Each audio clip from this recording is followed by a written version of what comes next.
ladies and gentlemen, Dennis Miller.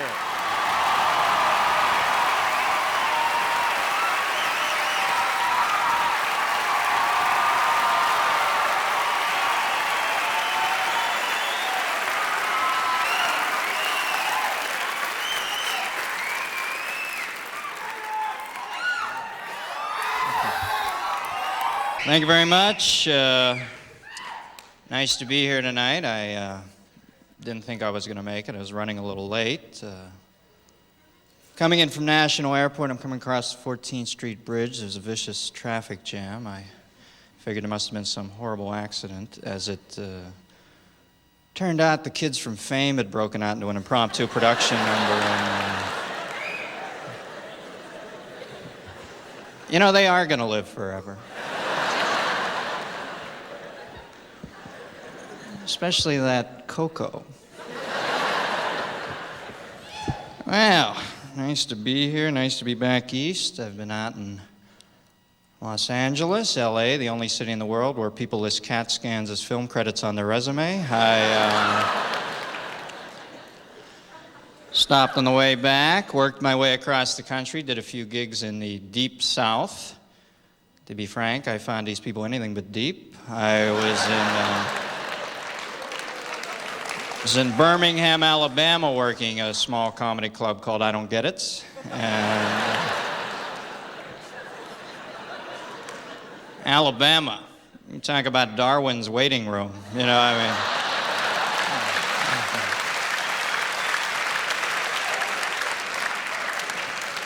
mean. There are guys in Alabama who are their own fathers, you know, I mean, this is It's the sort of place where people read the Sunday comics with a yellow highlighter. Just in case they stumble across a particularly meaningful passage in Beetle Bailey that, yeah. I think the only more backward place I've ever been is West Virginia. You know, I mean, this place makes Mayberry look like a think tank. You know, I went to see Burt Reynolds' film Cannonball Run 2 in West Virginia. At the end of the movie, everybody broke up into individual discussion groups. Try to cut through some of that clever Reynolds subtext, you know, the recurrent use of Deloise as a Christ figure.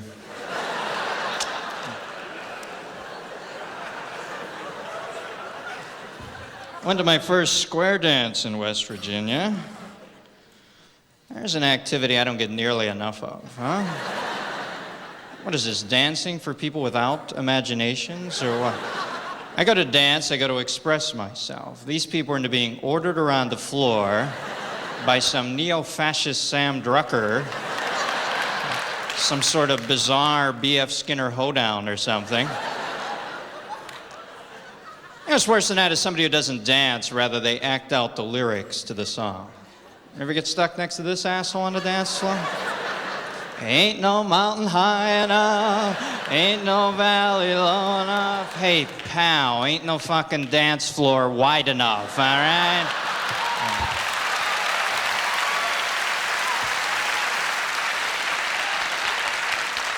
What's with this kabuki shit, Twyla? Loosen up, Mummenschanz. Get a limbo stick, okay? So I'm a comedian. That's my job. Jobs are funny. There are no hard, fast rules on making it to the top, but a pretty good rule of thumb is if you make it to age 35 and your job still involves wearing a name tag,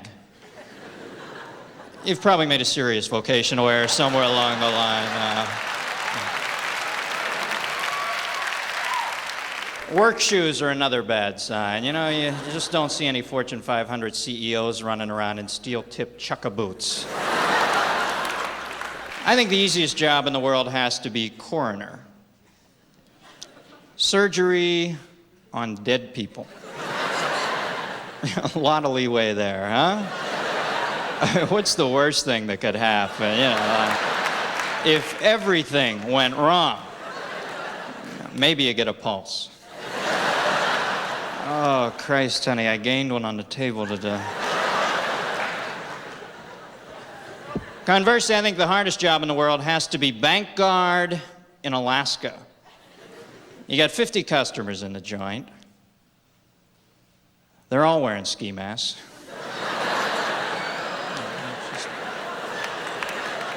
You should love it when they warn you about bank robbers. Be on the lookout. He's armed and dangerous. I think armed says it all for me. Huh? I mean, when are they ever armed and gregarious? You know, sure, occasionally you'll bump into an Amish minister packing an Uzi, but, really.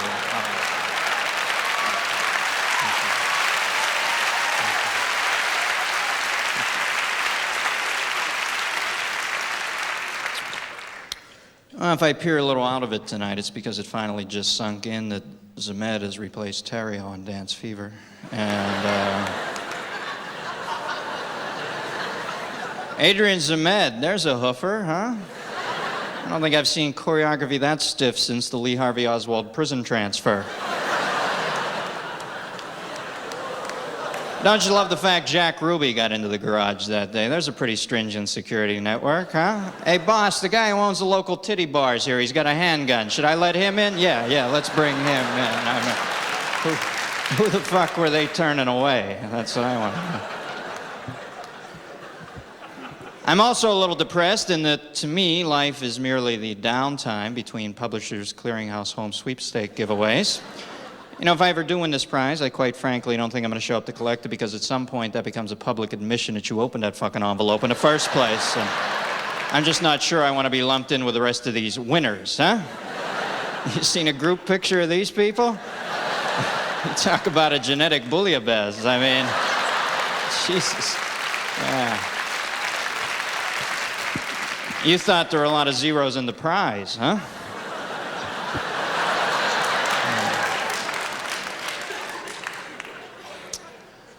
I notice there are two groups of people in the world now, those who get pathetically drunk in public, and the rest of us poor bastards who are now expected to drive these pinheads home. What am I, fucking Cato over here?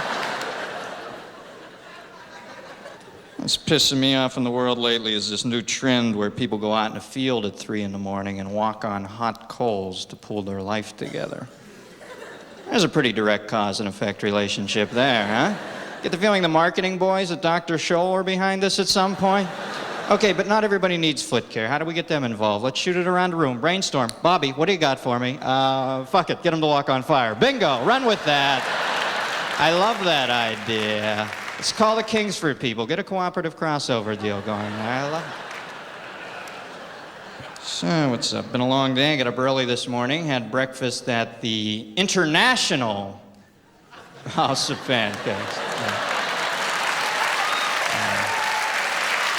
You know, as soon as you walk into the place, there's that distinct worldwide feel, huh?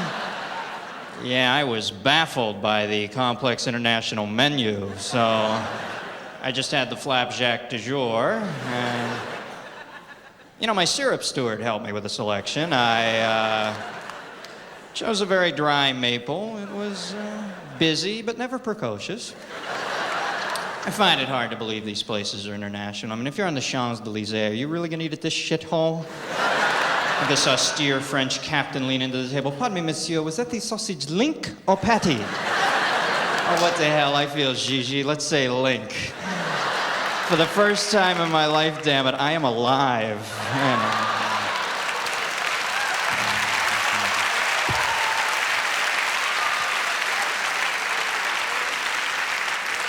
Got out and did a little clothes shopping today over here at the Kmart.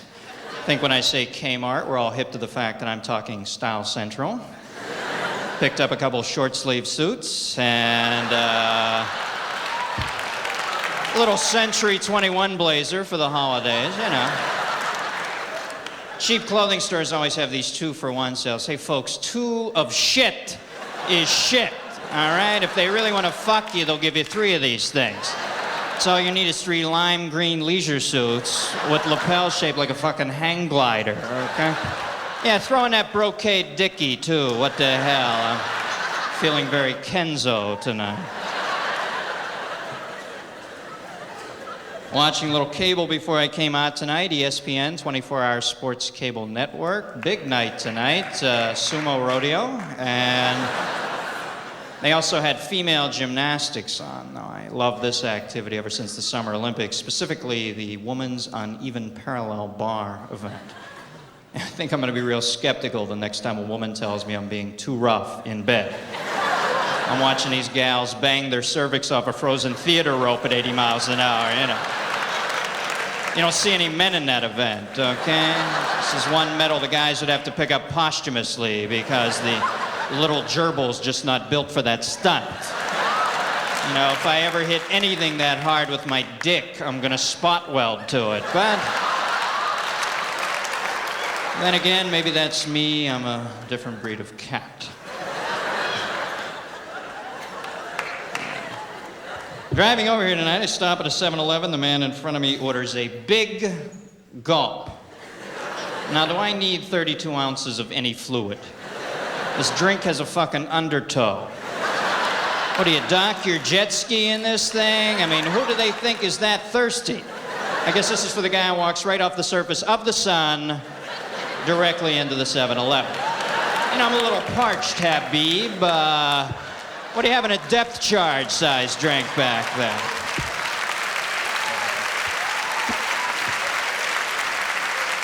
Now they have something called a super big gulp. I can only imagine he must back a tanker truck up to your house, jam a nozzle down your throat, and start irrigating you like some personalized Tennessee Valley Authority project or something. I get back in the car, I start driving, I get stuck behind a very old woman driver. I don't think people should be allowed to drive if they're old enough to remember when there weren't any cars. Old people always drive like they're constantly looking for an address. And the worst thing is the belt on her coat is hanging out of the car door, dragging alongside the ground. You just want to get up next to her, veer your car over, run over the belt, jam her face up against the window.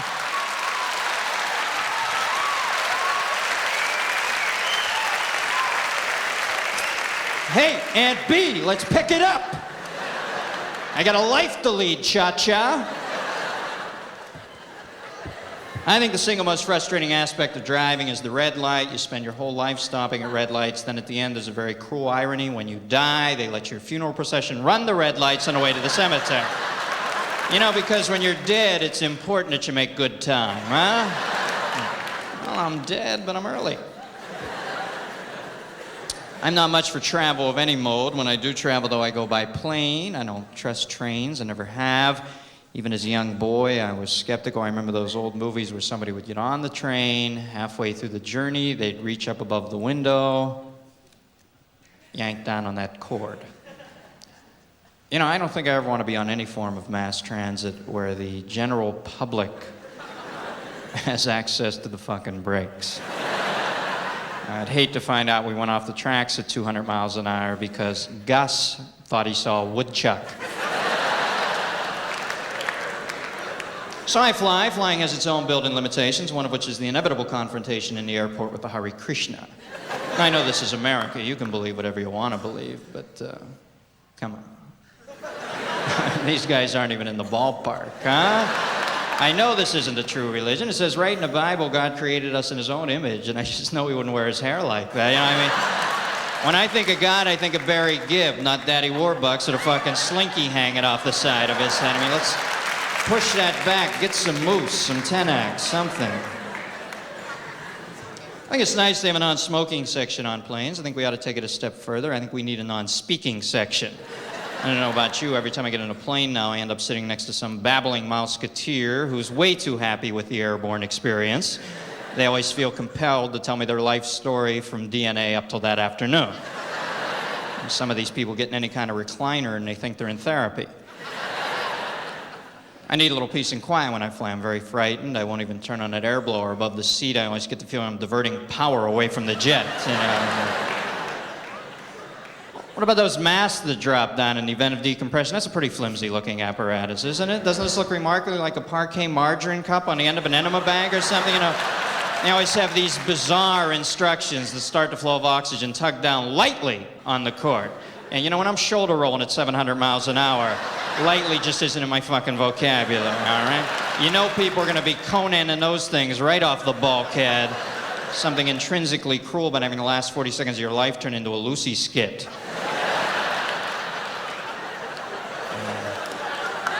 I think instead of oxygen, they had to pump in nitrous oxide. This way. This way, if the plane does wreck, that first rescue team comes onto the scene, you're up in a tree, still strapped in your seat, you know, just laughing your ass off, you know. Guys are, Bobby, get over here. Look how hip this guy is. I mean, he's naked, he's blue, he's howling. Oh, this cat is centered, huh? You know what I hate is when you're sitting in coach class and they pull that curtain on first class. Oh, I see, they paid an extra $40 and I'm a fucking leper, right? I always get the feeling if the plane's about to wreck, the front compartment breaks off into a little Goldfinger mini plane. They're on their way to Rio and I'm a charcoal briquette on the ground, you know.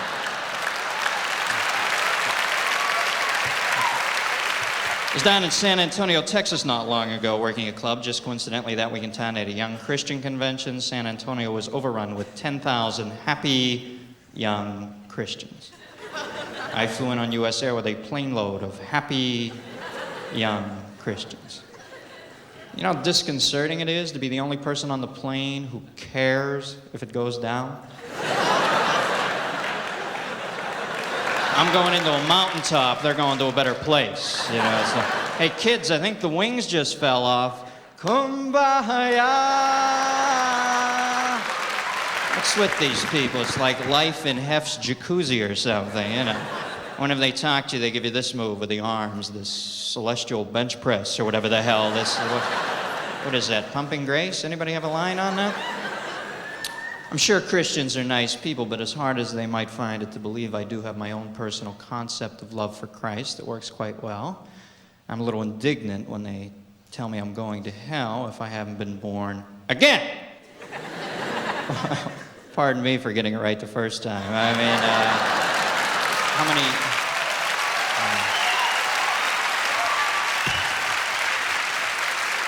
how many times can you pull this shit? Can you be born again and again and again like some evangelical Gabor sister or what? Stay in a lot of hotel rooms. I think the worst thing about staying in a hotel is when you shut the door to your room, the first thing you're confronted with is that rather ominous chart on how to safeguard yourself in the event of a fire. I think if you really want to safeguard yourself, you should call down to the front desk and ask them if they've recently fired any illegal aliens from the kitchen staff. It's always some edgy drifter from Tunisia who's a little disenchanted with a comprehensive dental plan and decides to torch you to get back at the Ramada family, you know. Every time I go into the bathroom of a hotel, there are 2 switches on the wall. Never once in 5 years have I hit the light switch. I'm always sitting there in the dark with a nice breeze going from the exhaust fan. Why do they have the exhaust fan in the bathroom? Anybody having friends over for a sink hibachi or what? And if something comes out of you that's so bad that you need an exhaust fan, you're about to die within a week anyway, okay? And they're so paranoid about you falling in a shower, they have those industrial-grade sand strips on the bottom of the tub. Marriott is completely overboard. They have ski boots welded to the tub so you can, you know, lean back and get at that hard-to-rinse area down here where you usually have to bring the water in on the arm viaduct or else do the hydroelectric shuffle method or arch the back at just the right angle to get that Chattahoochee Canal effect down there and rinse out the old DMZ, huh? We all think we have our own little secrets, don't we, huh? Oh, when we're alone, we all do the same stupid shit. You ever get a hole in the end of your sock? You want to wear the sock anyway, so you put the sock on, take it, elongate it, bring it underneath, wedge it up into the toe groove, put it into the shoe, release, you got a whole new sock, huh?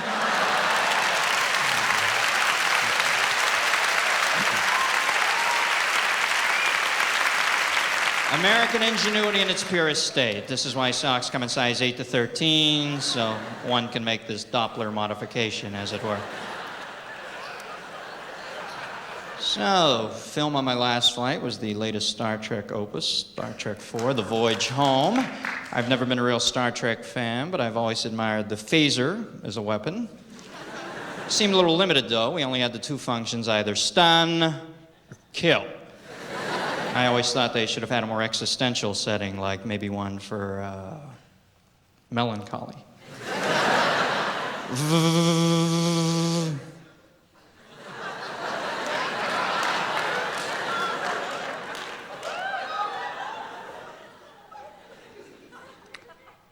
Oh, Christ, Jim, I gotta get off this planet. This space shit just doesn't make sense anymore. What are we doing with our fucking lives? I need a day job.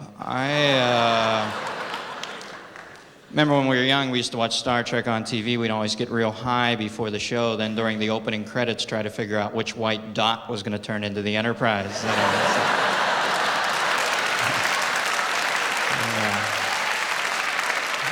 Obviously, I'm not the only one who might have used that psychic litmus test to gauge the parameters of the evening. I don't get high anymore. I don't mind drugs as much as I mind the people you have to get high with. We've all had this happen. You're sitting there in your third joint of some incredibly potent Sao Paulo North Slope tripweed, kind of guys on Amtrak smoke. Your right leg has just got up, excused itself, and left the room. Kid next to you passes you a joint and gives you this, hey, listen, man, how do I know that this whole planet isn't conceivably just like an electron in some other atom? You want to get the hell out of here with that kind of talk, Freud? I'm high. I don't need this kung fu shit right now, okay, Grasshopper? How do I know what color blue is to you? Is the color blue to me? Yeah, check the crayon box, ass, all right? I'm fucking high over here. What am I, Nova, for Christ's sake? Films are my hobby. I like the older films, the classics. Wizard of Oz is a great film, but all films have a fatal flaw. In The Wizard of Oz, it's that scene towards the end where Glinda, the good witch, comes up to Dorothy and gives her this. But you had the power to go back all along. All you had to do was tap your heels together. I just wanted Dorothy to slap the shit out of her, huh? Yeah. You had the power to tell me that 3 hours ago, honey. Did I need this drug trip? I'm in Kansas doing laundry, next thing I got a fucking tree chasing me down the road, all right? I want a flight out of here now! Or I start throwing dead midgets out the door, all right?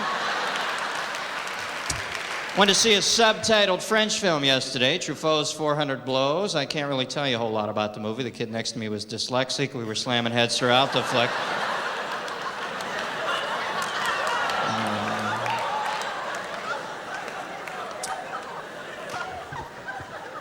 Stallone. There's the quintessential thespian, huh? This guy has about as much range as a Daisy air rifle. You know, I don't think I've seen depth in a character portrayal like that since... I gotta go back to Larry Storch on F Troop. I mean, you know, some of Agorn's earlier ensemble work with the Hakawi tribe. I guess the high watermark was the It Is Balloon episode.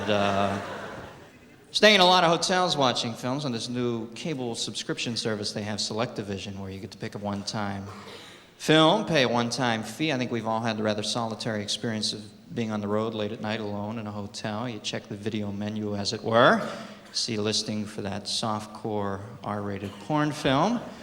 You figure, what the hell, nobody gets hurt. You punch it up, you think nothing of it, till a couple days later you're checking out, they give you that bill right there in black and white, Teenage Tit Freaks.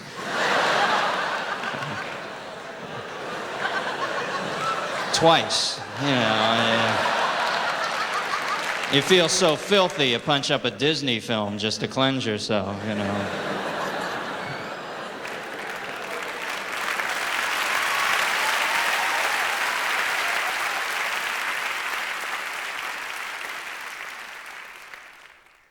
I think what I'd like to do now is a piece I don't frequently do in public, but there's been such a up with people, Walton Mountain at Christmas time vibe in the room tonight I thought I'd share. Occasionally I'm laying around the house during the day. I like to play a little game with myself where I take famous people throughout history with the same last name and juxtapose their positioning. For instance, just imagine if the commander of the Union troops in the Civil War was not Ulysses S. Grant, but rather Cary Grant. I think it might go something like this. No, I'm just fucking around. I would never do that. I just wanted to get right up to the precipice, pivot, and jeter back to Coolsville. Film's my hobby. I'm not a particular fan of TV, and yet I work in TV. That, to some extent, should convey to you the whore-like nature of my existence. I'm particularly offended by these game shows, specifically Let's Make a Deal, which is back on the air now. I was watching the other night. Monty stumped the entire crowd. He offered $50 to anybody who could produce some dignity or self-respect. Came up snake eyes on that roll, huh? What kind of name is Wink Martindale for an adult? Hi, I'm Wink. This is my hyperkinetic daughter, Rem Cycle, over here. And these commercials, I mean, how stupid do they think we are? Soft soap in a dispenser for messy children. You know, if your kid can't get bar soap together, do me a favor, hold him back a year, all right? What is this, Damien 4, the shithead, or what? I mean, come on, it's soap. Wet it, wipe it, good night. What do you need, a fucking schematic here? It's not a detonator, for Christ's sakes, it's Cam-A. These Maxwell House commercials with this guy and his dog, Hal and Duke, travel the country like Ansel Adams on peyote buttons, taking pictures of sunup. People have them in their house for Java and a croissant. Yeah, I know not a day goes by when I don't have a complete stranger traveling on foot with Cujo up into my pad for a cup of joe. I'm brewing a coffee, he's putting a fucking axe in the side of my head like Texas Percolator Massacre or something, you know. I could walk the country, too, if I drank that much goddamn coffee, all right?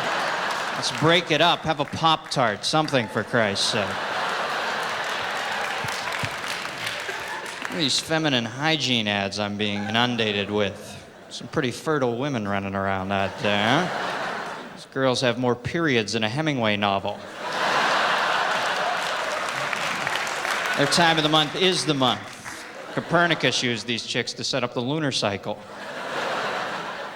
You know, men feel left out of that whole gynecological process no matter how hard it is for a woman. Ladies, you have to remember, essentially, men are megalomaniacal in nature. They like to be involved in every single facet of their female's existence, and they feel left out here, cheated, because they don't have a corresponding experience.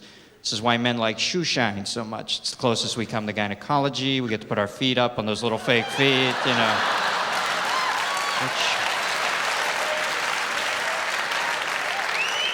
Which brings to mind a question, do women tip their gynecologist, huh? Now, that looks great, Doc. Here, get yourself a little something, you know. He gives it that one last whap with a buffing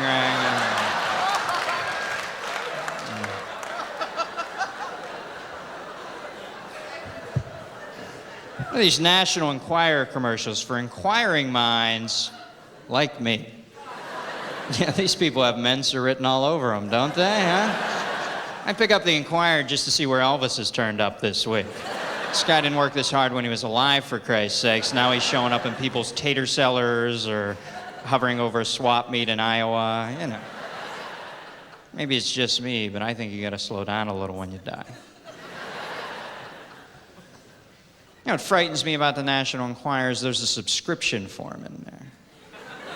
I can see if you're checking out of the supermarket, you look off to the left-hand side, you see a picture of Princess Carol in a Monaco with a Martian hand growing out of her forehead. Maybe you've got an impulse buy, okay? But if you're sitting at home with this form thinking, I'm gonna need this valuable data for the next couple of years, you're a dangerous fucking individual. I think society's gotta step in before you decide to breed, you know, I mean, I guess that's obvious to most of us. How would you like to be a photographer for the National Enquirer? Is this the lowest possible rung on the photojournalistic ladder? There are Pulitzer Prize-winning artistes out there covering the insurgency in Chad, the political unrest in Afghanistan. You're sitting there at your dining room table doing still lifes of a yam shaped like Hitler. You know, what circle of Scavulo hell does this get you into, huh? Ever read the classified ads in the Enquirer? These are priceless. I saw one in there and actually said, learn how to avoid ripoffs. Send $5. Now, you got to be a real piece of Samsonite to answer this ad, okay? Honey, I'll send 10. We'll be doubly protected, okay? What are these bed commercials on TV? How many of the men in the room have thought about buying a Craftmatic adjustable bed just to see if you could blow yourself?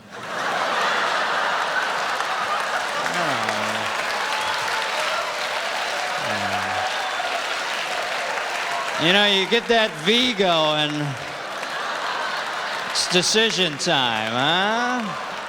You suck your own dick, you've made a commitment. I mean, there's no forgetting that the next morning. Oh, wait a second, did I blow myself last month? The hell was I thinking?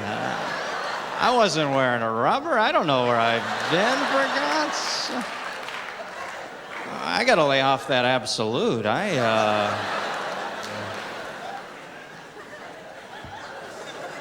These old Milwaukee beer commercials, you have these 4 brain-dead hicks. They're sitting in the Everglades, it's like 3:30 in the morning, they're hunched over in a crock blind, munching on platypus burgers, sucking on a warm six-pack. The one asshole pipes up, it don't get any better than this. No? Then why don't you just put that 22 in my mouth and pull the fucking trigger, all right? Professor Positive, because I just don't find this tundra that mondo jovial, okay, pal? One of these Snickers commercials where they treat Snickers like it's the ultimate food stuff on the planet. Like you can subsist on this shit. Try eating nothing but Snickers for around a week, you're gonna look like fucking Papillon, okay? I always have this young kid with this incredibly convoluted story from the 4th dimension. I work in a sporting goods store, and let me tell you, sometime around the lunch hour, we get so darn busy, I don't have any time to put any food in my body. This would happen the other day. We're having our midwinter ski sale. It's around 2:30 in the afternoon. I'm running on empty. I have nothing in me, no complex carbs, no fructose, nada. Waiting on this young woman over here, right in the middle of the transaction. I don't know what the heck happens to me. I get all kooky, zany, wired. I think it was a sugar imbalance. I wake up, she's got a ski pole stuck in her head. I must have killed her. I wish I would have had a Snickers bar. Whoa, whoa, whoa, whoa, whoa. Whoa, kid, come on.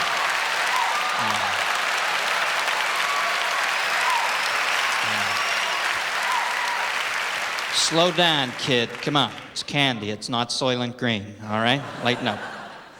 What's happening in the world? I guess much of the issue in the world now deals with sex. Now that we've had this fun new variable dropped into the equation, huh? You fuck, you die. When did that turn up on the menu, huh? Anybody remember when the worst thing might be you'd have to buy breakfast,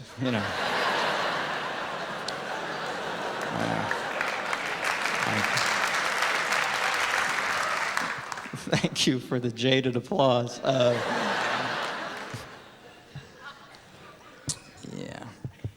I've always treated sex somewhat respectfully, though. I guess earlier on I was a little more capricious about it, but I think you have to be semi-serious about it. I think you should trust your partner implicitly. At the very least, I think you have to believe they won't make fun of the faces you make during sex. Because, when we orgasm, we all make that one face where we look like Shemp when he needed cheese, You don't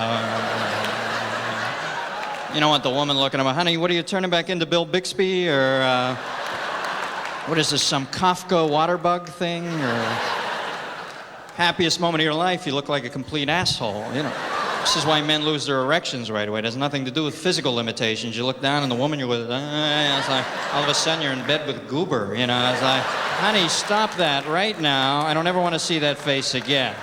No, I can't. Not right. I can't. You're going to have to flip over. I can't. Not right now.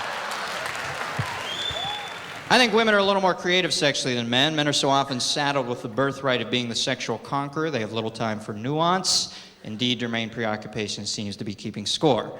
Women, classically the sexual recipients, have a lot more time to lay back, relax, plot their next move. Let me show you the primary difference in the room tonight. How many of the men here actually used a little flap on the front of their underwear? I'm 34, I've never used that. What is that, a little decompression chamber for the penis? Or equalize the pressure before you bring it back on board the Seaview? What is that about?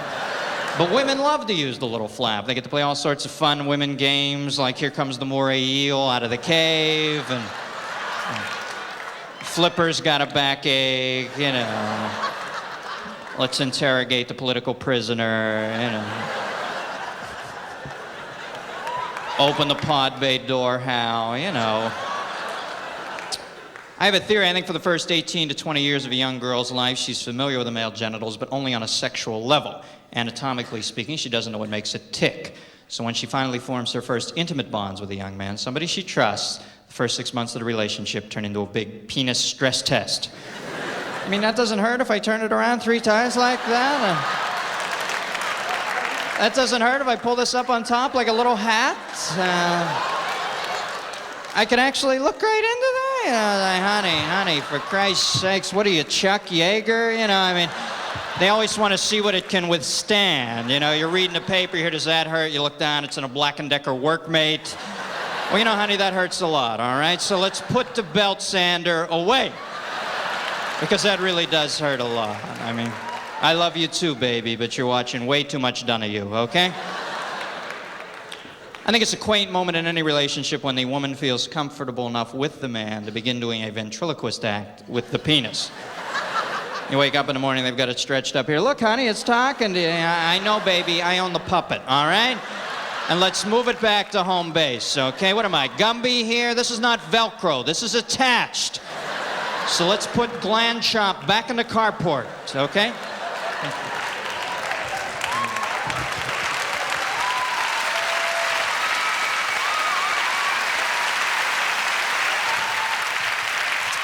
But I guess all the fun we've had with sex over the years has changed drastically.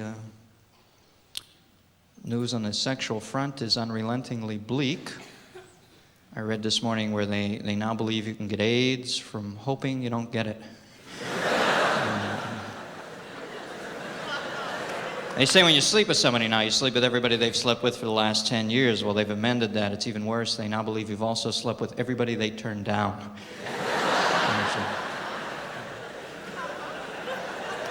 Boy, imagine the day they cure AIDS, huh? Oh, man. I mean, if you can't get fucked that day, give it up. I mean,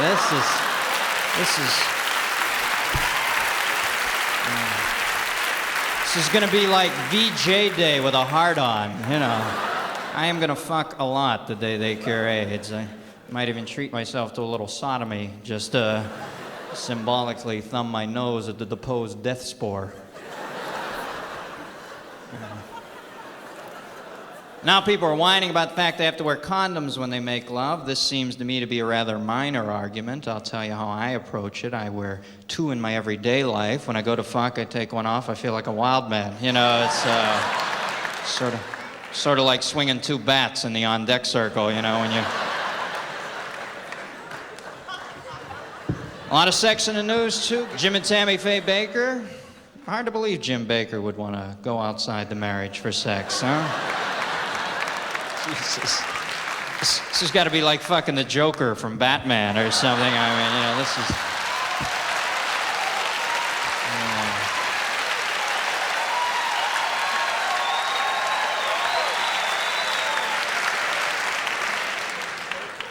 While we're on that Batman thing, does anybody else ever get the urge to see Nancy Reagan dressed up in Frank Gorshin's old Riddler costume, or...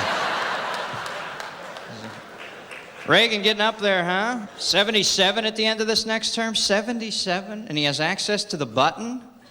You know, my grandfather's 77. We won't let him use the remote control for the TV set, all right? This guy would have been kicked out of Menudo 60 years ago. I guess Reagan's hurting, huh? He had the rug pulled out from under. I'm sure he had felt he'd carved out a niche for himself in history as a pretty good leader, but I guess in retrospect, the big winner in that last election might have turned out to be Walter Mondale. Although I'm sure it didn't appear that way at the time. If you think about it, he's got to spend the last 3 years in a relatively normal existence with his loved ones outside the scrutiny of the presidency. But it must have hurt that night. What an ass-kicking that was, huh? This guy made McGovern look like William the Conqueror. You know, I don't remember the final count, but I know when I went to bed, Reagan had 598 electoral votes. Mondale had 3. You think about it, that's only 3 more than I had. I didn't even run, you know, I mean... This guy spent $40 million, and I almost tied him. So, you talk about not having a date for the prom, huh? Guess he'll be turning up in American Express card commercials. Hi, do you know me? A couple years ago, I ran for president. I got stomped like a narc at a biker rally. A lot of terrorism in the world, huh? Beirut, there's a toddling town. How'd you like to be a window washer in downtown Beirut, huh? I swear, boss, it was clean. I turned my back, the fucking building is gone, man. I mean, I'm rinsing off the squeegee, no hotel. I don't know, can I punch out?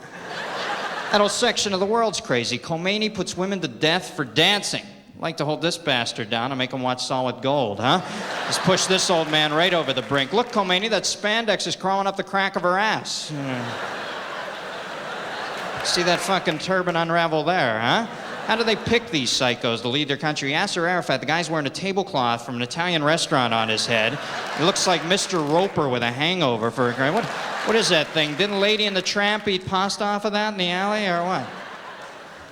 Let me tell you something about Lebanon, folks. It's the few rotten million that spoil it for the other 11. You know what I hate about terrorists is this bizarre ability they have to rationalize incredibly violent behavior in the name of God. They'll always tell you they're merely biding time till the Messiah comes and vindicates their actions. Yeah, I can only hope when the Messiah does come, they don't route his flight through Athens airport, huh? Yamal, you didn't shoot the guy in the sackcloth, did you? Oh, you shithead, that was Yahweh. I'm waiting 6,000 years to rap to the guy. You ice him before he can spill it.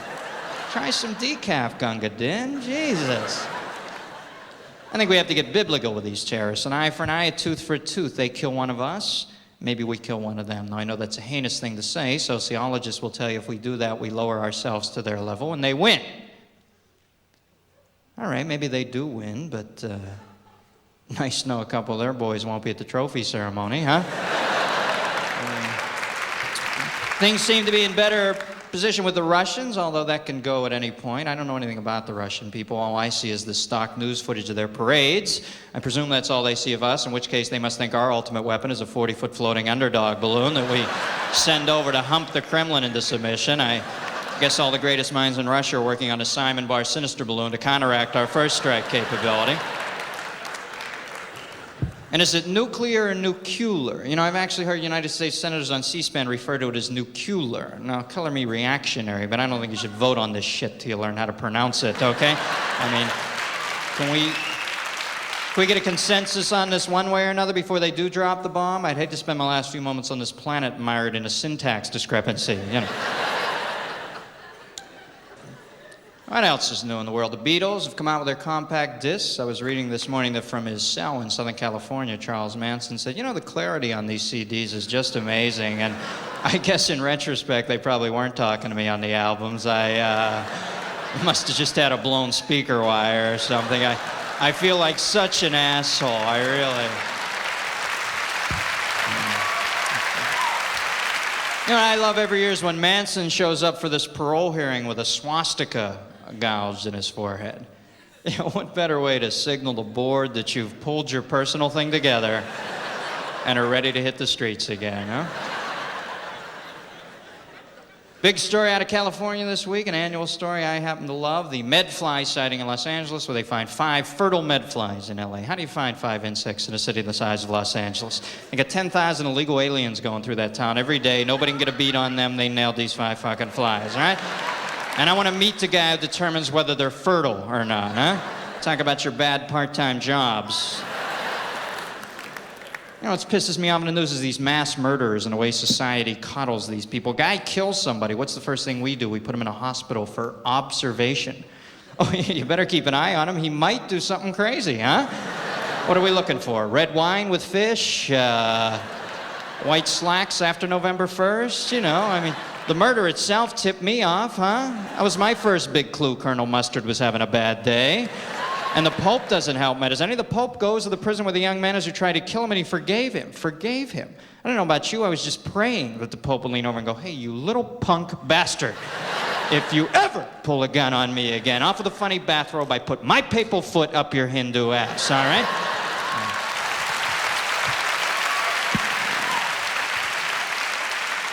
All the cardinals are holding the Pope back, you know. It's like, get out of here, kid. He's crazy when he's like this. Your history, Haji.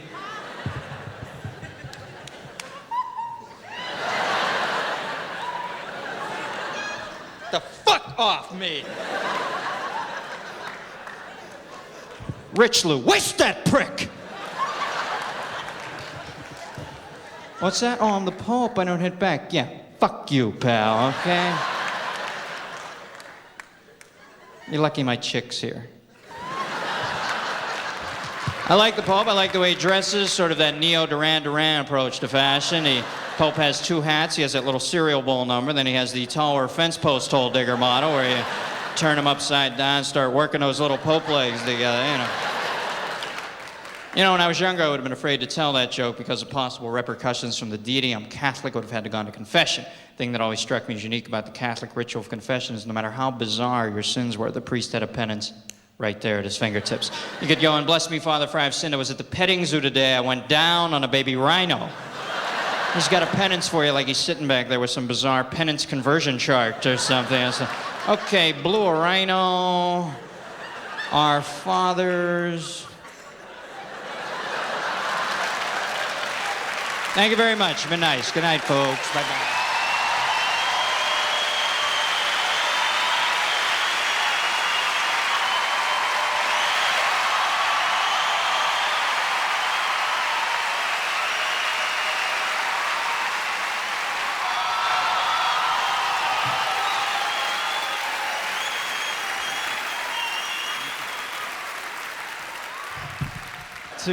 To be quite frank, if I had anything worth saying, I would have said it by now, but that doesn't mean I'm not enough of a showbiz whore that I won't come out here and suck that last bit of adulation out of you.